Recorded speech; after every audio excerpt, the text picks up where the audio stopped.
world today. We are making history. My name is Natalie Sweet, and I'm a core organizer for the strike and for 0 Hour. I'm here to introduce two wonderful speakers and two amazing friends who are here today to share their story as frontline youth.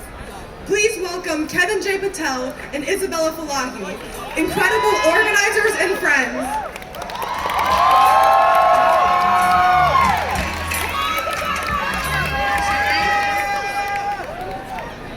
How are y'all doing? Well, hello, my name is Isabella Felehi, and I'm from Indianapolis, Indiana. And I'm Kevin J. Patel, and I'm from Los Angeles, California. The climate crisis is the single greatest issue of our time. We have only 11 years left for politicians and world leaders to act to ultimately determine the future of our world. To determine the fate of our generation and generations to come. To determine whether we live or die. We are in the fight for the future of not just the planet, but for all of humanity. The climate crisis isn't just about the future, but it's about our lives. It's about the lives. It's about the air we breathe, the water we drink, the homes that turn to ash, the people who are washed out to sea. It's about those who are diagnosed with cancer and asthma as a result of this crisis. This crisis is about people like me. As a proud and unapologetic bisexual Latina, it's hard to see so many members of my community being disproportionately affected by the climate crisis, as I am diagnosed with asthma. I wake up at night with the feeling that I'm drowning, struggling to catch my breath. I can't scream for help, but hear me scream now. Hear me scream that my home state of Indiana is ranked 46 for air quality. As a result, that it's one of the top coal producers in the nation and second for coal consumption. Hear me scream that my senators, Senator Todd Young, has accepted $546,346 from the oil and gas industry. Hear me scream that Senator Mike Braun, who was just elected only in 2018, has received $184,763 from oil and gas. They are the reason why I have to take 3 different types of medication. They are the reasons why neighborhoods in Indianapolis are plagued with COPD, cancer, asthma, and heart difficulties. Their complacency is killing me, it's killing us.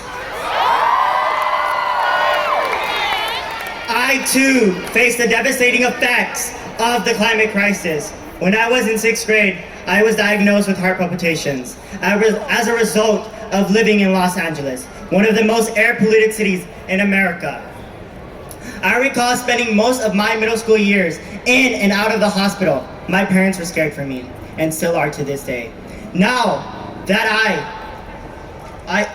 have graduated from high school and am on to college, I still notice that my community, the place that I call home, is being destroyed by the very thing that caused my issue.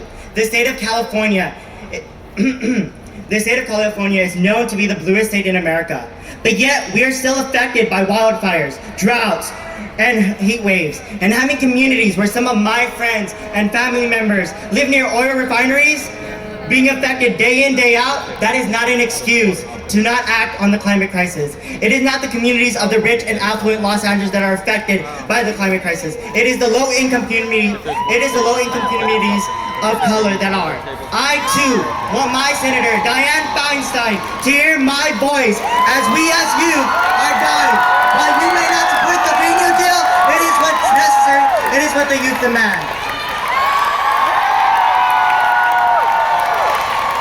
This isn't an issue of party, Democrats versus Republicans. This is a human rights issue, and both parties alike are guilty.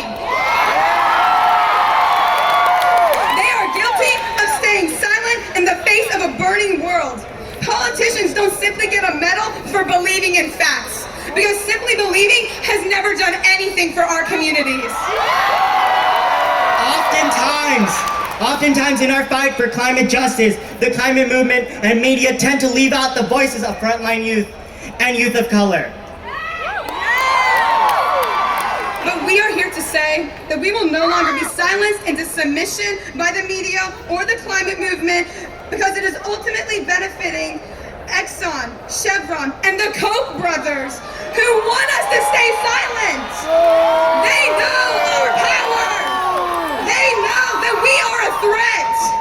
And for the politicians who sit in their fossil fuel funded thrones on Capitol Hill, mark my words, the youth are coming. Our voices and stories are crucial to exposing the fossil fuel industry for what it really is, which is an industry that profits off of human rights abuses. Our voices and stories will mark the pages of history books for years to come.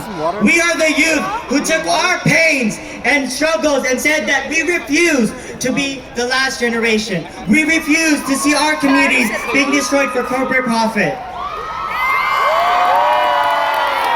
While little actions matter, what we need is a revolution. Because we are running out of time, frontline communities are out of time, and we need climate justice now.